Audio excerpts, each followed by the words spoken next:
नमस्कार दोस्तों, आज की वीडियो में आपका स्वागत है। तो आज हम पढ़ने जा रहे हैं कक्षा 11वीं के भौतिकी का अध्याय कार्य, ऊर्जा और शक्ति भाग 2। तो वीडियो शुरू करने से पहले आइए एक बार हम नजर डालते हैं कि आज की वीडियो में हम क्या क्या पढ़ेंगे। तो आज हम पढ़ेंगे कार्य और गतिज ऊर्जा के बारे में। तो चलिए शुरू करते हैं कार्य से। कार्य का संबंध बल तथा विस्थापन से होता है। तो इससे हमें पता चलता है कि कार्य के लिए बल तथा विस्थापन दो महत्वपूर्ण राशियां होती हैं। बल को हम प्रदर्शित करते हैं F से, जो कि एक सदिश राशि है जिसका सूत्र होता है F बराबर ma, और विस्थापन को हम प्रदर्शित करते हैं सदिश d से।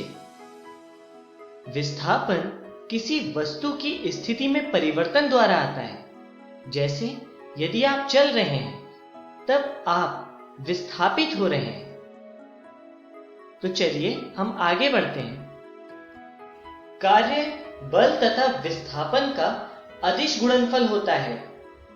इसको हम प्रदर्शित करते हैं इस सूत्र द्वारा, जो है W बराबर सदिश F डॉट सदिश D।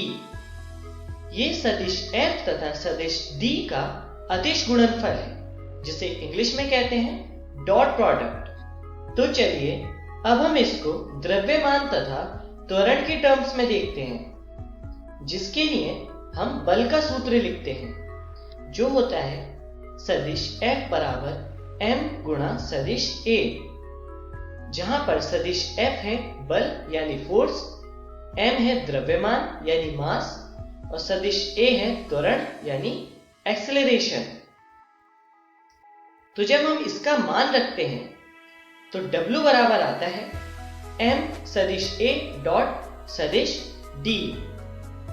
तो अब हम यहां पर पहले सूत्र के अदिश गुणनफल को हल करके लिखते हैं W बराबर FD cos थीटा, और ये हमारा कार्य का सूत्र होता है। तो चलिए अब हम यहां पर थीटा को जानते हैं। इसके लिए हम यहां पर सूत्र लिखते हैं जो हमने अभी अभी देखा है, और मानते हैं कि यहां पर कोई पिंड है जिस पर आप इस दिशा में एक बल लगा रहे हैं, और बल लगाने की वजह से इस पिंड का विस्थापन इस दिशा में हो रहा है, जिसको हम इस एरो से दिखाते हैं।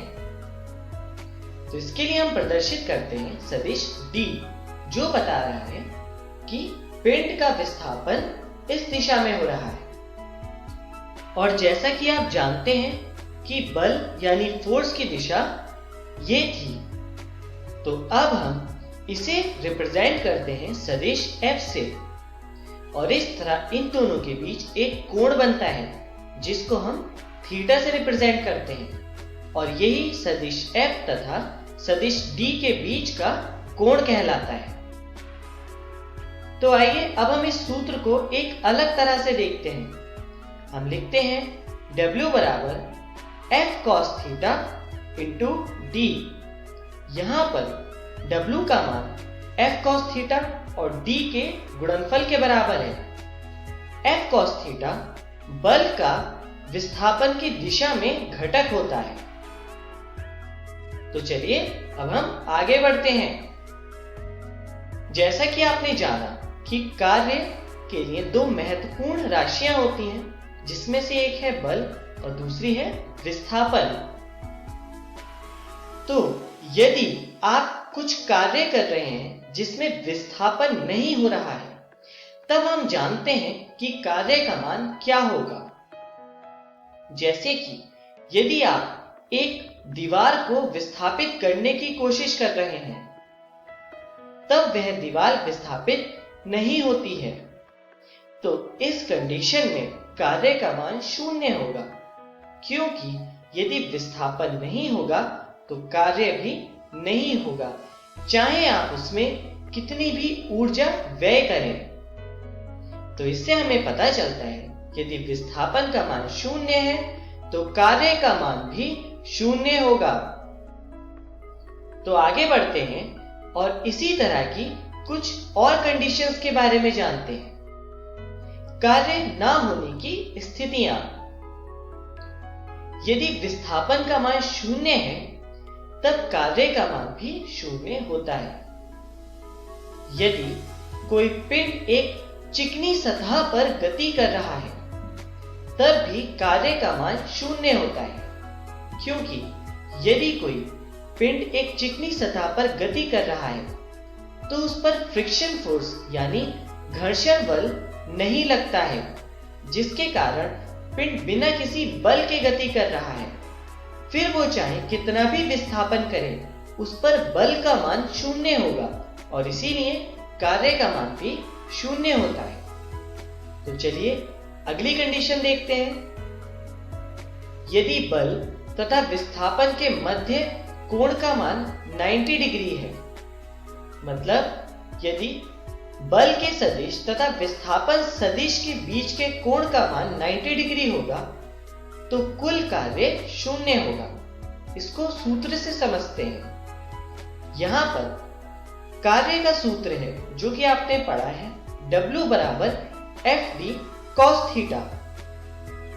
अब यहां पर हम थीटा जो बल तथा विस्थापन के बीच का कोण है उसमें मान रखते हैं 90 डिग्री, जिससे हमें ये मिलता है। अब आप जानते हैं कि cos 90 का मान 0 होता है, इसीलिए जब 0 की गुणा FD से करेंगे तो हमें रिजल्ट 0 मिलेगा। और इस तरह यदि कोण 90 डिग्री है तो कार्य 0 होगा। तो आइए अब हम आगे बढ़ते हैं। किए गए कार्य का मान धनात्मक, ऋणात्मक या 0 हो सकता है। जैसा कि आप जानते हैं कि कार्य के सूत्र में cos थीटा की टर्म होती है, तो अब इसको समझने के लिए हम चतुर्थांश देखते हैं, जिसमें यहां पर कोण होता है 0 डिग्री और इसके लंबवत कोण होता है 90 डिग्री तथा यहां पर कोण होता है 180 डिग्री। और क्योंकि 0 से लेकर 90 डिग्री के बीच के सभी कोण के लिए cos थीटा का मान पॉजिटिव होता है, इसीलिए यहां पर वर्क डन भी पॉजिटिव होगा। और इसी तरह cos 90 का मान क्योंकि 0 होता है, इसीलिए 90 डिग्री के लिए किए गए कार्य का मान 0 होगा। और 180 डिग्री और 90 डिग्री के बीच कोण के लिए cos थीटा का मान नेगेटिव यानी ऋणात्मक होता है, इसीलिए यहां पर किए गए कार्य का मान ऋणात्मक होगा। तो आइए ऋणात्मक कार्य के लिए हम एक उदाहरण देखते हैं। मान लीजिए आप एक साइकिल चला रहे हैं जिसकी दिशा आगे की ओर है, जैसा कि सफेद कलर के एरो से दिखाया है, तो आपका विस्थापन भी सदैव आगे की ओर होगा। तो चलिए अब ध्यान देते हैं लगने वाले बल की ओर। तो आगे बढ़ने के लिए साइकिल द्वारा जमीन पर बल लगाया जा रहा है, जिसकी दिशा इस तरह से है। तो आप देख सकते हैं कि विस्थापन और बल की दिशा एक दूसरे से विपरीत है, और इस तरह हम बल तथा विस्थापन की दिशा दर्शा सकते हैं, जिनके बीच का कोण होता है 180 डिग्री। तो आइए अब हम यहां पर कार्य का मान देखते हैं, जो होता है W बराबर सदिश F डॉट सदिश D, जिसके लिए हम लिखते हैं FD cos थीटा, और यहां पर थीटा का मान है 180 डिग्री, तो ये हो जाएगा FD cos 180 degree. cos 180 degree का मान होता है -1, तो इसलिए W यानी कार्य का मान हमें मिल जाएगा -FD, और इस तरह कार्य ऋणात्मक भी हो सकता है। तो आइए आगे बढ़ते हैं और अब गतिज ऊर्जा पर ध्यान देते हैं। ऊर्जा को मुख्य रूप से दो भागों में विभाजित किया जाता है, जिसमें पहला भाग होता है गतिज ऊर्जा और दूसरा भाग होता है स्थितिज ऊर्जा। तो आज की वीडियो में हम गतिज ऊर्जा के बारे में पढ़ेंगे। किसी पिंड में गतिज ऊर्जा उस पिंड की गति के कारण होती है, मतलब गतिज ऊर्जा में गति की मुख्य भूमिका होती है। जैसे यदि यहां पर कोई पिंड एक जगह रुका हुआ है तो यहां पर गतिज ऊर्जा शून्य होगी, जिसे हम K से प्रदर्शित करते हैं क्योंकि इस पिंड में कोई गति नहीं है। और अगर कोई पिंड इस तरह से गति कर रहा है जिसका वेग v है, तब इस पिंड में कुछ ना कुछ गतिज ऊर्जा जरूर होगी और इसमें गतिज ऊर्जा का मान शून्य नहीं हो सकता। और यहां से हमें पता चलता है कि गतिज ऊर्जा में v यानी वेग की भी बहुत महत्वपूर्ण भूमिका होती है। तो चलिए अब हम आगे चलते हैं और गतिज ऊर्जा का सूत्र देखते हैं। गतिज ऊर्जा का सूत्र होता है K बराबर 1/2 mv², जहां K है गतिज ऊर्जा, m है द्रव्यमान तथा v है वेग। गतिज ऊर्जा एक अदिश राशि है। इसका मात्रक होता है किलोग्राम मीटर स्क्वायर सेकंड की पावर -2 और इसकी विमा होती है mL2T-2। तो आइए अब हम गतिज ऊर्जा का एक उदाहरण देखते हैं। मान लीजिए कोई पिंड गति कर रहा है जिसका वेग है v बराबर 3 मीटर पर सेकंड और जिसका द्रव्यमान यानी m है 5000 ग्राम यानी 5000 ग्राम। तो अब हमें उस पिंड की गतिज ऊर्जा कैलकुलेट करनी है। तो गतिज ऊर्जा का सूत्र होता है K बराबर 1/2 mv²।